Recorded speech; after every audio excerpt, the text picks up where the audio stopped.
Manna is made of Leviathan's heads. Sounds absolutely wild, right? Except there is this Bible verse for it. Probably read right over it or thought it was a metaphor. By the way, I said heads plural. Leviathan has 7 heads. And there's a real machine-like golden dragon. Here's Psalm 74, check it out. You break the heads of the dragons in the waters. You break the heads of Leviathan in pieces and give it to be meat to the people inhabiting the wilderness. Check out this key language that shows it's literal. The dragon, waters, then specifically mention Leviathan and heads again as food, breaking heads plural, and gave him singular as meat to the people in the wilderness. There's 2 main connections in the Bible. The wilderness protection with supernatural sustenance happens in Exodus and in Revelation. Revelation also has this pattern of a dragon and water, just like Leviathan. Leviathan is a 7-headed sea dragon. Supernatural sustenance and manna. Watch how deep this pattern goes. We'll start with the mystery of manna, which is sort of like angel bee honey. Monatomic colloidal gold, wafer-like angel bee honey that's made of Leviathan's golden heads. Also in other cultures, this word manna or mana is always associated with the same type of thing, this gold and this power. Mana power, monoatomic gold, Shimana in Sumerian, and in ancient Egyptian, meaning wisdom, the Vimana, the ancient tech that would fly around, the Shramana with the monks, Manna in the Hebrew culture, Mana in the Samoan culture as the highest level of force of power. And again, in the Sumerian culture, mana is a substance, also associated with monatomic gold. And there's more cultures too. Gold since the beginning has been mystical, sought after, and coveted, and is associated with ancient technology and the Anunnaki. Even the early Sumerian origin story of man, they were bred basically as slaves to mine gold. Really altered man. Also, check out the Grand Canyon. Really an ancient copper mine, probably.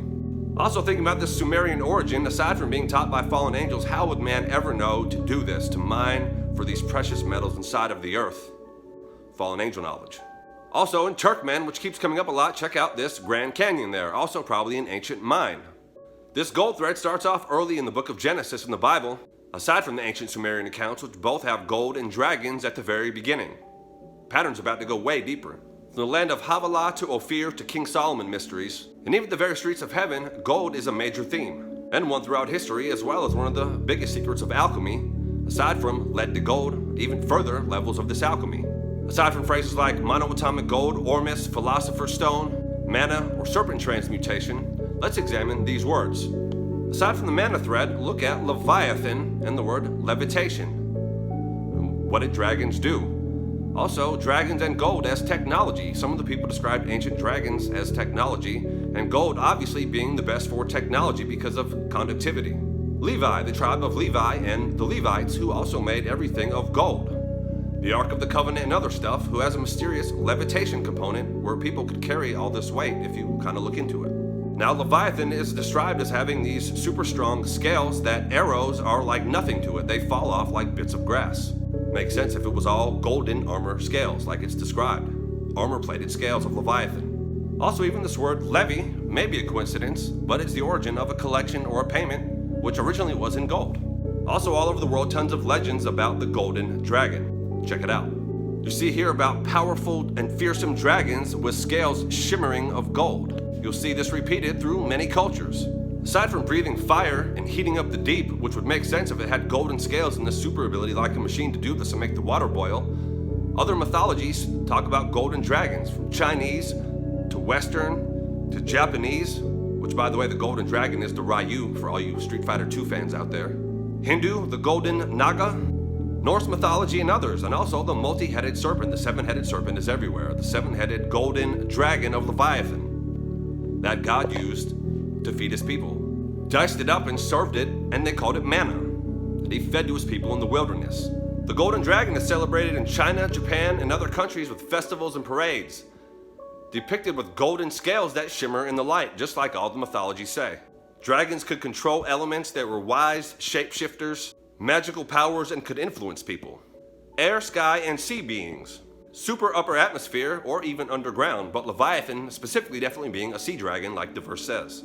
These pictures right here also depict just that, the golden scales and the golden dragon, even replicated in armor that you see like this Scythian dragon man, Tartarian golden dragon armor. And dragons and gold, dragons always guarding gold. All these same things are always patterned together. Also in the wilderness in Exodus, God sent fiery serpents to attack. And then they told him to look at a serpent on a stick if they wanted to be healed. And it also seems like here that God also fed them a serpent to sustain their needs. Leviathan's fate, which was also mentioned in Isaiah. And it also ties into the Genesis prophecy about crushing Leviathan's head, or the serpent's head, the great dragon, the deceiver of mankind. Also in Revelation 12, you see this same pattern again about God protecting his people supernaturally in a wilderness, like I mentioned earlier. Manna, gold, colloidal elixir of life, fountain of youth.